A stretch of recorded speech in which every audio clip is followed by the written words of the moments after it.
오늘의 말씀 누가복음 22장 31절부터 32절 말씀입니다. 시몬아 시몬아 보라 사탄이 너희를 밀가부르듯 하려고 요구하였으나 그러나 내가 너를 위하여 내 믿음이 떨어지지 않기를 기도하였노니 너는 돌이킨 후에 내 형제를 굳게 하라. 아멘. 할렐루야. 오늘 예배 가운데 나오신 여러분 모두를 주님의 이름으로 환영하고 여러분 한 분 한 분을 주님의 이름으로 축복합니다. 인내는 쓰지만 그 열매는 달다라는 말이 있습니다. 그런데 반면에 또 이런 말도 있습니다. 그 단 열매를 맛보기도 전에 죽는 사람이 훨씬 많다.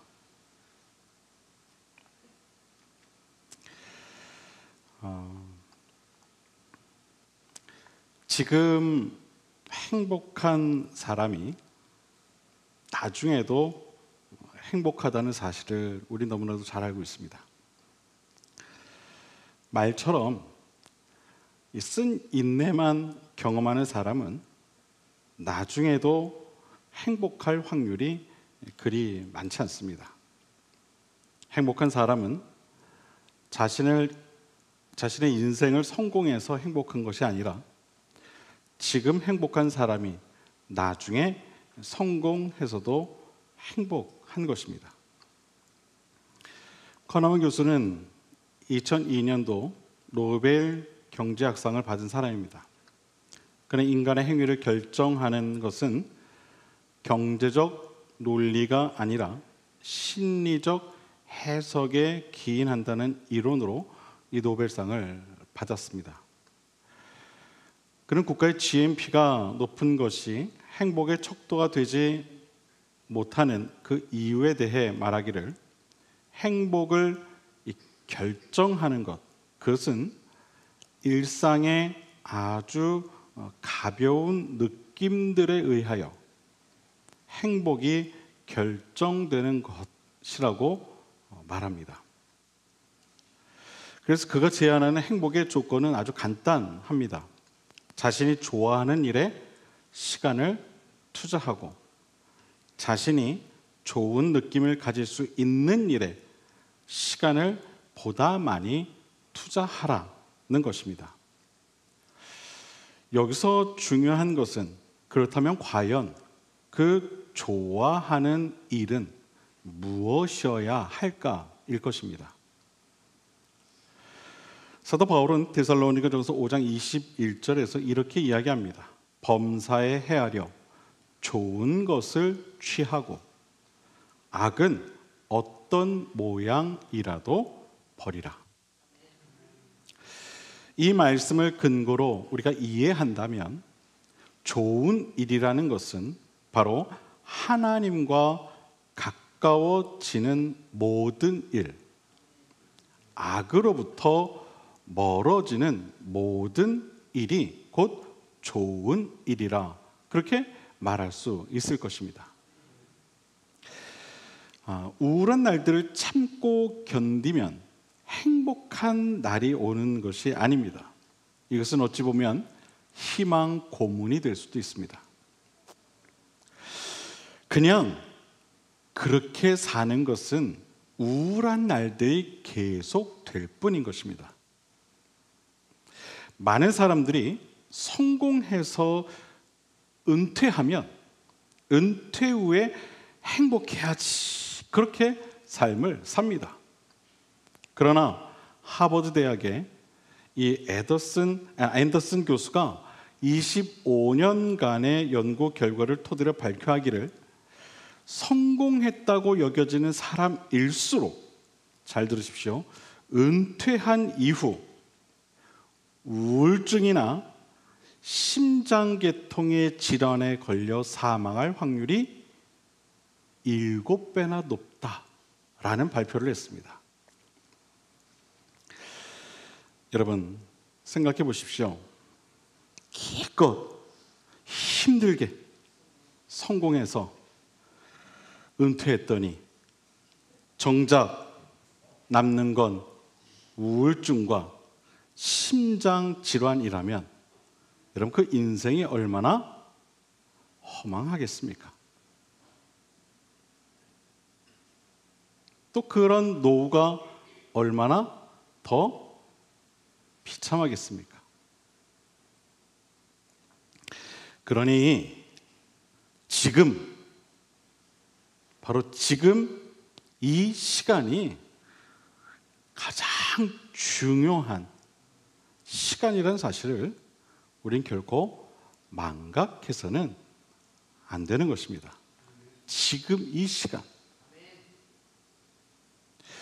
우리가 교회 생활과 신앙 생활을 하면서 좋은 것이 있다면 무엇입니까? 그것은 이 허무하고 한치 앞도 알 수 없는 세상에서 우리의 생명과 소망과 삶의 의미가 되시는 그 하나님과의 영적인 교제를 통해 날마다 매일매일의 참된 행복을 느끼고 또 그것을 누릴 수 있다는 것 아니겠습니까? 그래서 땅에서 누리는 행복이 천국에까지 이어지는 삶이 진정 성도된 우리가 누려야 할 참된 행복의 삶 아니겠습니까? 그렇기 때문에 교회는요, 이처럼 이 행복한 사람들이 모일 수밖에 없는 곳이 교회입니다. 딱 3분만 아멘 하시네요. 다른 분들은 그렇지 않으신가 봐요.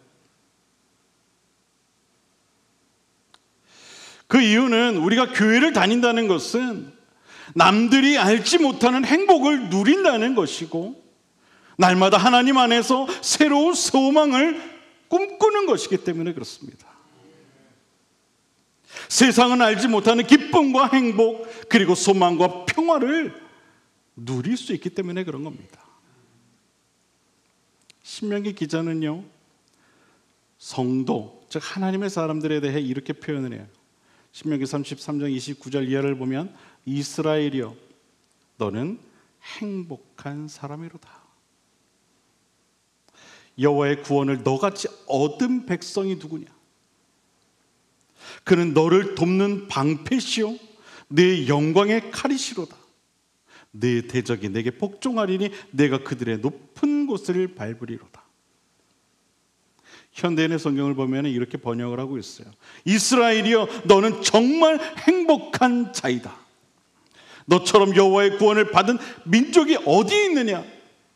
그는 너의 방패와 칼이 되어 너를 지키고 너에게 승리를 주시는 분이시니 내 원수들이 내 앞에서 굴복할 것이며 내가 그들을 밟으리로다. 세상이 말하는 행복의 기준 그리고 교회가 말하는 행복의 기준은 분명 그 결이 전혀 다릅니다.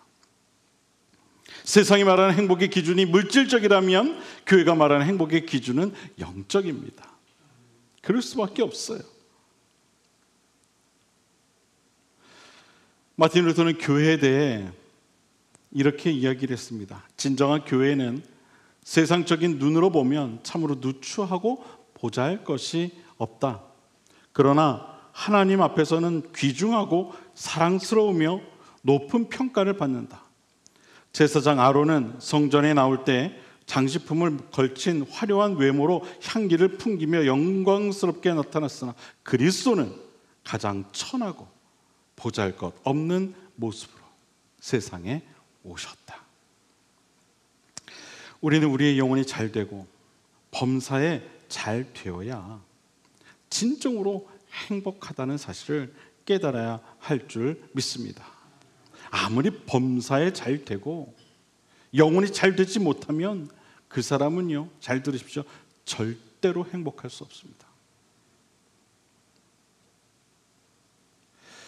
요한 3서 기자는 이런 이야기를 합니다.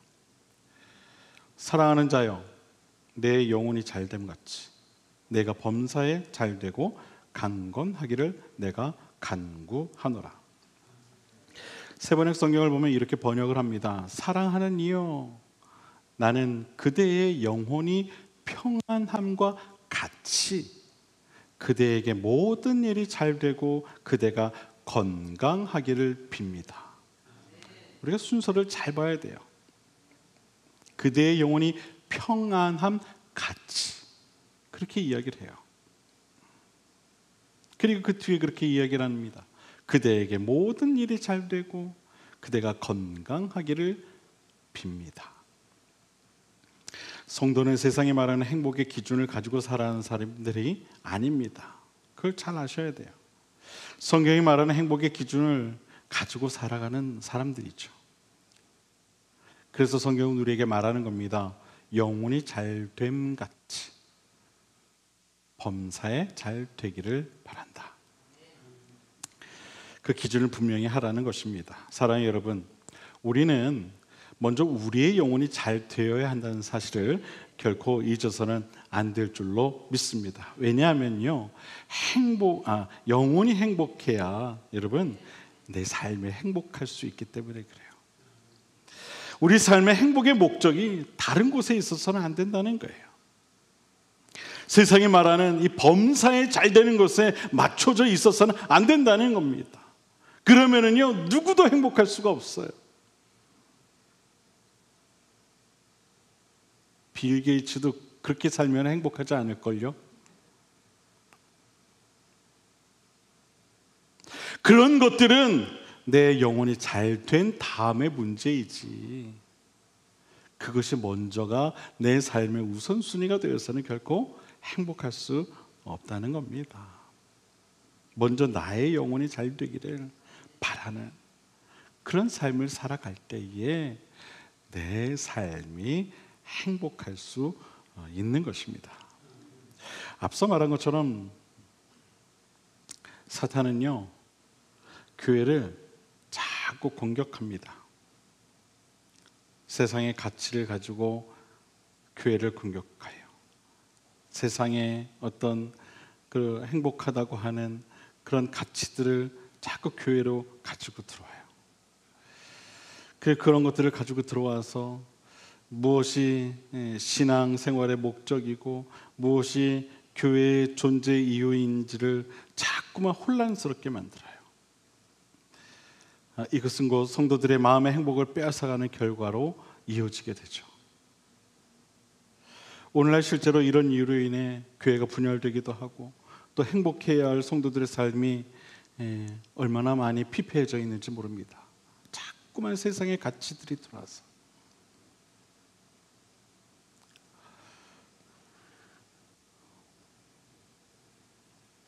슈바이처 박사는 크리스찬을 이렇게 비유했어요. 아프리카에는 물 없는 강이 많다. 모래 언덕 사이로 겨우 명맥을 유지하며 흘러가는 강물을 보면 강이라는 이름을 붙이기도 민망할 만큼 초라하고 비참하다. 오늘날 크리스찬들도 물 없는 강처럼 억지로 흘러가는 신앙생활, 메마른 정신, 형식과 전통만 겨우 유지하는 교회를 많이 본다. 요즘 교회를 보면 행복하지 못한 교회들을 많이 보게 돼요. 교회의 생명력을 잃어버리고 유리방황하는 성도들을 많이 보게 됩니다. 이유가 무엇일까요? 왜 하나님의 백성으로 거룩한 하늘나라의 성도로 살아가면서도 왜 행복하지 않은 걸까요? 그 이유가 무엇일까요? 이러한 상황 속에서 교회는 과연 무엇을 어떻게 해야 할까요? 먼저 우리는 교회가 이 그리스도의 몸이란 사실을 인지할 필요가 있습니다. 교회가 어떤 곳인가, 그것을 우리가 먼저 알 필요가 있어요. 교회는 그리스도의 몸이죠. 믿으십니까? 교회는요, 그리스도의 몸이에요. 그리고 그리스도는 교회의 머리이십니다. 몸과 머리는 둘이 아닌 하나죠. 하나입니다. 하나. 그리스도가 우리의 머리시고 우리는 그의 몸된 지체들이에요. 지체들. 여러분은 그런 존재라는 겁니다. 우리 한 사람 한 사람 모두가 교회의 손이 되고 또 때로는 발이 되고 또 때로는 심장이 되고 또 때로는 머리카락이 될 수도 있는 거예요. 왜 웃으십니까? 머리카락 얘기하니까. 그 모양과 쓰임새는 모두 다 다르지만 그렇다고 해서 어느 한 사람 소중하지 않은 존재는 없어요. 하나님께서는 이러한 교회를 무척이나 사랑하십니다. 자신의 생명으로 여기시죠. 자신의 생명으로 여기세요, 교회를. 그래서 이런 교회를 해하거나 방해하는 일들을 하나님 너무나도 싫어하십니다. 구약시대 때 당신의 백성이 된 이스라엘 민족을 해하거나 방해했던 모든 이방 민족들, 하나님 그들을 가만히 놔두지 않으셨죠. 그들을 다 혼내셨어요. 마찬가지로 오늘날 하나님의 백성인 교회를 해하거나 방해하는 이들은 언젠가 하나님께서 혼내주실 거예요. 그러니까 여러분 그런 거 가지고 너무 분노하지 마세요. 예? 교회를 막 핍박하고 공격하고 하는 그거에 대해서 너무 이렇게 분노하지 마세요. 하나님이 다 보고 계세요. 여러분이 그렇게 안달하지 않아도요, 하나님은 다 보고 계세요. 하나님의 때에 하나님께서 다 알아서 뭐 하실 거예요? 혼내실 거예요. 여러분, 하나님께서는요, 우리 이 교회를 너무나도 소중히 여기시고 또 사랑하신다는 사실을 우리 그것을 알아야 돼요. 그걸 먼저 깨달아야 돼요.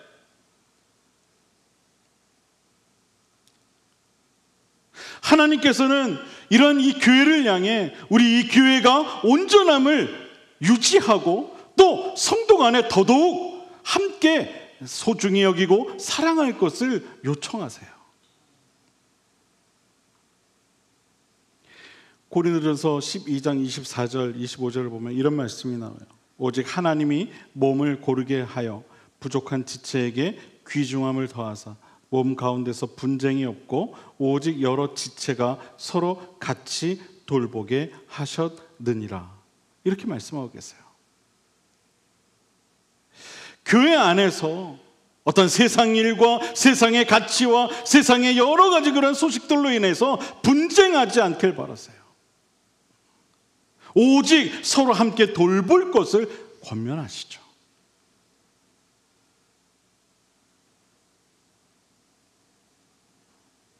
여러분, 교회에는요, 분쟁이 있어서는 안 돼요. 그게 하나님의 뜻이에요. 그리고 더 나아가 교회 안에서는요, 서로를 돌보는 일을 멈춰서는 안 돼요. 그게 우선순위라는 거예요.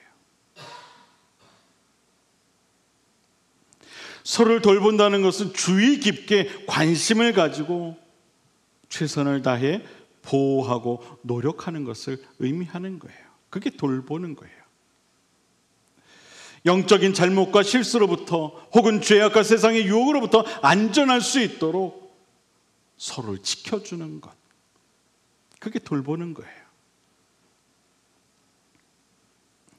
우리 교회 생활을 하면서 이러한 영적인 도움을 서로에게 줄 수 있어야 되고 또 받을 수 있어야 되는 거예요. 서로가 주고받는 말과 행동이 상대 형제와 자매에게 어떤 영향을 주는가에 대해 우린 정말 심사숙고하고 말과 행동을 할 필요가 있는 거예요.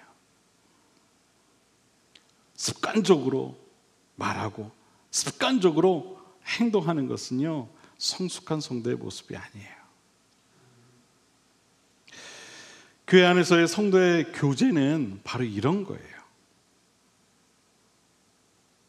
서로에게 영적인 도움을 주는 것.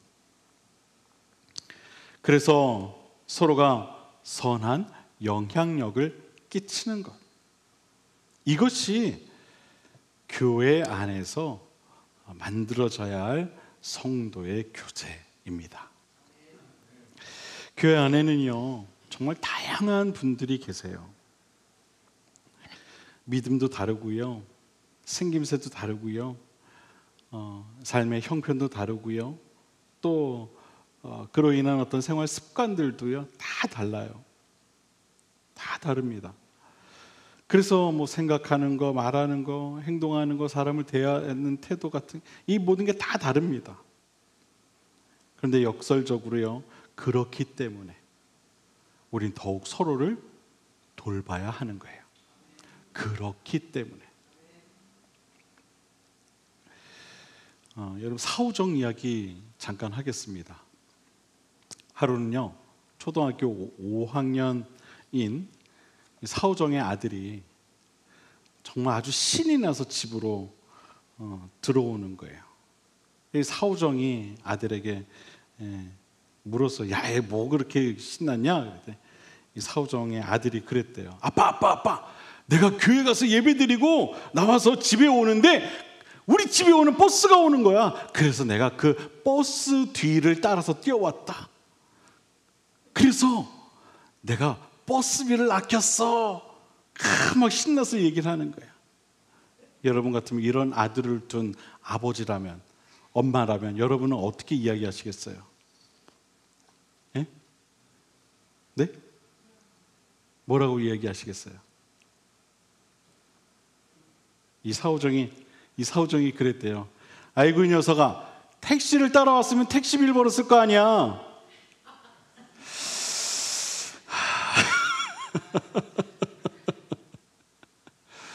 별나죠? 근데 여러분,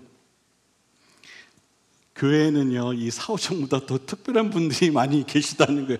그 얘기를 하려는 거예요. 별난 아버지 같아 보이지만 교회 안에도 이런 별난 분들이 많이 계시다는 거예요. 말도 안 되는 이야기를 하는 분들도 많이 계시고 정말 나와 다른 사람들이 너무 많다는 거예요. 그걸 알라는 거예요. 교회 안에도 그런 다양한 사람들이 모인 곳이 교회입니다. 정말 하나님의 은혜가 아니면 결국 하나 될 수 없는 그런 사람들이 모인 곳이 바로 교회입니다.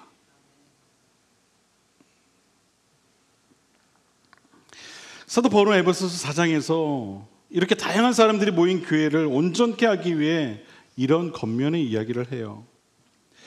그러므로 주 안에서 갇힌 내가 너희를 권하노니 너희가 부르심을 받은 일에 합당하게 행하여 모든 겸손과 온유로 하고 오래 참음으로 사랑 가운데서 서로 용납하고 평안에 매는 줄로 성령이 하나 되게 하신 것을 힘써 지키라. 몸이 하나요 성령도 한 분이시니 이와 같이 너희가 부르심의 한 소망 안에서 부르심을 받았느니 이는 성도를 온전하게 하여 봉사의 일을 하게 하며 그리스도의 몸을 세우려 함이니라. 교회를 세우기 위해서는 이와 같은 노력, 이와 같은 애씀이 있어야 한다는 거예요.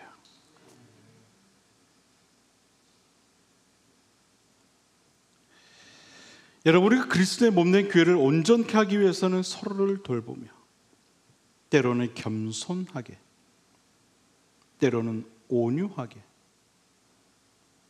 때로는 인내함으로 사랑 가운데서 서로를 용납할 수 있어야 하는 겁니다.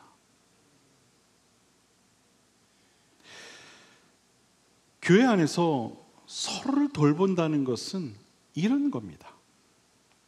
그냥 할 수 있는 게 아니에요. 반드시 내 자신의 수고와 헌신과 노력이 필요한 것입니다. 저는 우리 교회가 이런 수고와 노력을 통해 서로의 영적인 돌봄을 이어나갈 수 있는 그런 믿음의 공동체가 될 수 있게 되기를 주님의 이름으로 간절히 축원을 드립니다. 오늘 본문을 보면 예수님께서도 이런 말씀을 하세요. 내가 너를 위하여 내 믿음이 떨어지지 않기를 기도하였다. 너는 돌이킨 후에 내 형제를 굳게 하라. 내 형제를 굳게 하라. 여러분, 여기서 예수님께서 말씀하고 계시는 너의 형제를 굳게 하라는 이 말씀은 너의 형제, 곧 그리스도의 부르심을 받은 형제와 자매들에게 힘이 되어주라는 거예요. 굳게 하라는 건 그겁니다. 힘이 되어져라. 힘이 되어져라. 예수님께서는 제자들을 향해 너의 형제를 굳게 하라 말씀하시면서 또한 이렇게 말씀하시죠. 내가 너의 믿음이 떨어지지 않기를 위해 너를 위해 기도했다. 즉 너의 형제를 굳게 하라는 주님의 이 명령의 말씀은 너의 형제의 믿음이 떨어지지 않도록 하라는 말씀과 같은 이야기라는 거예요. 믿음을 서로 강하게 하고 단단하게 하는 그러한 노력을 하라는 겁니다. 기도만 하고 끝나는 게 아니에요. 그를 도와주라는 거예요.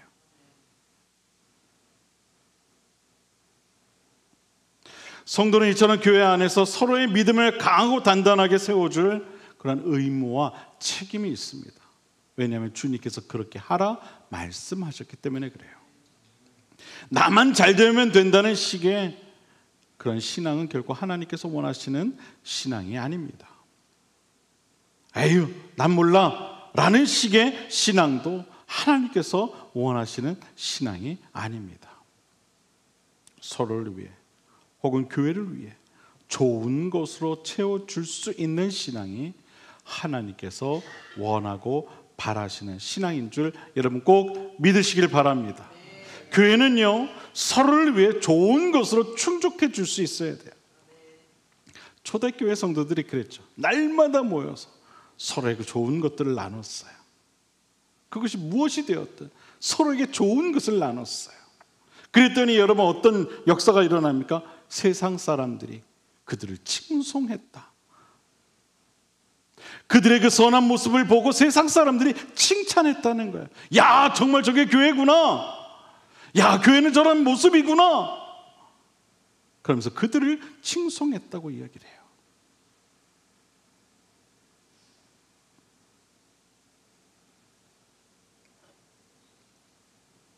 교회는 그리스도의 몸이죠. 우리 모두 다 그리스도의 지체들입니다. 우리 그러므로 서로가 서로를 이처럼 돌볼 줄 아는 그런 믿음이 되어야 되는 거예요. 항상 좋은 것이 무엇인가를 생각하고 그것이 필요한 이들에게 그것을 함께 나눠줄 수 있는 믿음이 되어야 되는 거예요. 서로의 영혼에 필요한 것들, 그것들을 공급해 줄 수 있는 그런 믿음이 되어야 한다는 겁니다. 몇 해 전 제가 이 베를린 필하모니 오케스트라 그 멤버들의 공연을 본 적이 있어요. 초대장이 생겨서 봤습니다. 베를린 필하모니 오케스트라 하면 빈필, 뉴욕필과 더불어 세계 3대 필하모니 오케스트라로 유명하죠. 그 가운데서도 가장 역사가 오래된 오케스트라가 바로 이 베를린 필하모니 오케스트라라고 합니다. 이 공연에 앞서서 한 음악 평론가가 나와서 이제 이 베를린 필하모니 오케스트라를 소개를 하는 시간이 있었어요. 그러면서 우리나라에도 이 베를린 필만큼 유명한 필이 있다 그러면서 이야기를 하는데 바로 조용필이 그런 필이라고 이야기를 하더라고요. 근데 여기서 그게 중요한 게 아니고 사실 제가 그때 그 공연을 보면서 그 느꼈던 또 받았던 감동이 있어서 좀 이야기를 하려고 해요. 여러분 베를린 이 필하모니 오케스트라 하면은요 이처럼 이 전 세계적으로 정말 가장 뛰어난 그런 연주자들이 모인 곳이라고 말을 해도 과언이 아니에요. 정말 세계 최고 수준의 연주자들이 모였다라고 이야기할 수 있어요. 그들의 그 숨결과 연주와 이 모든 것은요 정말 공연을 보는 모든 사람들에게 큰 감동을 줘요. 저는 공연을 보면서 그때 한 생각이 들었어요. 야, 저들이 저렇게 저들의 이 음악을 저렇게 아름답게 만드는 게 과연 뭘까? 저들의 어떤 가지고 있는 기술, 테크닉일까? 아니면 저들이 연주하고 있는 음악이 정말 훌륭해서일까? 아니면 저들이 사용하고 있는 악기가 고가라서 그런 걸까? 여러 가지 생각을 해봤어요. 정말 이 음악, 이 홀을 꽉 채우는 그 아름다움의 근거가 뭘까? 그때 한 가지 생각이 든 게 바로 하모니였어요. 하모니. 수십 명의 그 연주자들이 함께 연주를 하는데요. 마치 한 사람이 연주하는 것 같은, 그러면서도 그 홀을 꽉 채우는 그런 음악의 연주가 되고 있었던 거예요. 그래서 야, 이건 정말 하모니, 이건 정말 천상의 하모니구나 마치 그런 생각이 들 정도로 그걸 알게 됐어요. 아무리 개개인의 테크닉이 훌륭해도 하모니를 이루지 못했다면 결코 그 연주는 아름다운 연주가 될 수 없었을 거예요. 아무리 그들이 훌륭한 그런 작곡된 음악을 연주한다고 해도 그들이 하모니를 이루지 못했다면 그 음악은 결코 아름다운 연주가 될 수 없었을 거예요. 그들이 가지고 있는 악기가 아무리 막 수억 원, 몇십억, 아무리 비싼 고가의 악기라 할지라도 그들이 하모니를 이루지 못했다면 그 연주는 결코 아름다운 연주가 될 수 없었을 거예요. 여러분, 저는 교회도 하나의 오케스트라와 같다고 생각해요. 우리에게는요, 각자에게 주어진 악기가 있어요. 누구에게는 기타가 주어지기도 하고요, 누구에게는 피아노가 주어지기도 하고요, 누구에게는 캐스터네츠가 주어지기도 하고요, 누구에게는 트라이앵글이 주어지기도 하고요. 다 다른 악기들이 주어졌다고 생각해요. 우리 모두는 이렇게 자신에게 주어진 그 악기를 가지고 아름다운 연주를 해야 되는 거예요. 그때 필요한 게 뭐냐? 바로 하모니예요. 하모니. 서로의 연주를 이해하고 그것을 받아주고, 때로는 내 소리가 좀 클 때도 있고, 또 때로는 상대방의 소리가 클 때도 있어야 된다는 거예요. 합창에서요, 노래를 잘하는 사람들은요, 옆 사람의 소리를 들을 줄 아는 사람이에요. 노래 못하는 사람들의 특징이 뭐냐면요, 옆 사람의 소리를 안 들어요. 나만 소리 내요. 하모니가 안 돼요. 나는 되게 잘하는 줄 알아요. 혼자 튀는데 그건 안 돼요. 교회 안에서의 신앙생활도요, 마찬가지라는 거예요. 나는 이만큼 믿음이 있으니까, 나는 교회에서 이만큼 헌신하니까, 나는 이만큼 봉사하니까, 나는 이만한 직분을 가지고 있으니까 하면서 형제 자매를 생각하지 못하고 자신의 목소리만 낸다면 그 교회는 결국 아름다운 교회가 될 수 없는 겁니다. 우린 교회 안에서 서로의 목소리에 귀를 기울여야 할 필요가 있습니다. 서로의 소리를 들어주면서 아름다운 교회로 만들어 가야 하는 것이죠. 이것이 바로 교회를 강하고 단단하게 만들어주는 가장 훌륭한 방법이라는 사실을 우리는 깨달아야 할 줄로 믿습니다. 여러분, 하나님께서는 우리 모두를 한 교회로, 한 몸으로 불러주셨어요. 이러한 교회에 소망이 있고, 이러한 교회에 생명이 있고, 이러한 교회에 사랑이 있는 거예요. 우리 모두는 이러한 생명과 소망과 사랑으로 그리스도의 몸된 교회를 이루어가는 각 지체들이라는 사실을 우린 결코 잊어서는 안 될 줄로 믿습니다. 우리 모두는 교회 안에서 만큼은 똑같이 소중한 존재들입니다. 우리에게는 이러한 형제 자매들을 서로가 돌봐줘야 할 그런 의무와 책임이 있다라고 주님께서 오늘 말씀하고 계시는 거예요. 이것은 누구만의 의무와 책임이 아니에요. 우리 모두의 의무와 책임인 것이죠. 이어령 교수께서 하나님 영접하고 생전에 이런 말을 한 적이 있어요. 우리가 살아가고 있는 시대가 인공지능에 의해 격변하는 시대라고는 하지만, 그래서 모든 것이 인공지능에 의해 인간 지능이 따라잡기 힘든 그런 시대라고는 하지만, 인공지능이 갖지 못한 것이 있다면서 그것이 바로 생명이라고 이야기를 했어요. 그것이 바로 생명이다. 하나님은 우리에게 아주 특별한 선물을 주셨어요. 아무리 그 뛰어나다고 하는 인공지능이 가질 수 없는 바로 그 생명이라고 하는 선물을 주셨다는 것이죠. 이 생명은 하나님이 우리에게 주신 선물이에요.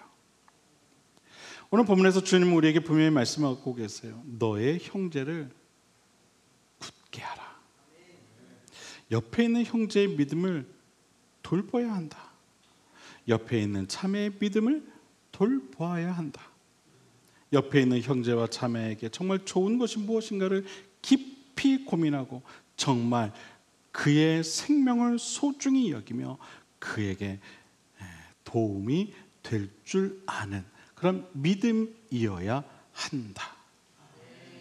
여러분, 교회는요, 생명을 죽이는 곳이 아니에요. 생명을 살리는 곳이에요. 온 천하보다도 귀한 그 생명을 살리는 곳이 바로 이곳입니다. 내 생명이 소중하고 고귀하듯이 내 옆에 있는 형제와 자매의 생명 또한 소중하고 고귀하다는 사실을 우리는 결코 잊어서는 안 될 줄로 믿습니다. 그리고 그의 생명을 살리고 그의 믿음을 돌보는 일에 마음을 아껴서 또한 안 될 줄로 믿습니다. 저는 우리 교회가 이러한 교회가 되었으면 좋겠습니다. 서로의 존재를 소중히 여길 줄 아는 교회, 서로의 생명을 살릴 줄 아는 교회, 서로의 믿음을 더욱 견고히 세워줄 수 있는 교회가 우리 교회이기를 바랍니다. 이를 위해 함께 신앙생활하는 저와 여러분 모두가 될 수 있게 되기를 주님의 이름으로 간절히 축원을 드립니다. 기도하겠습니다.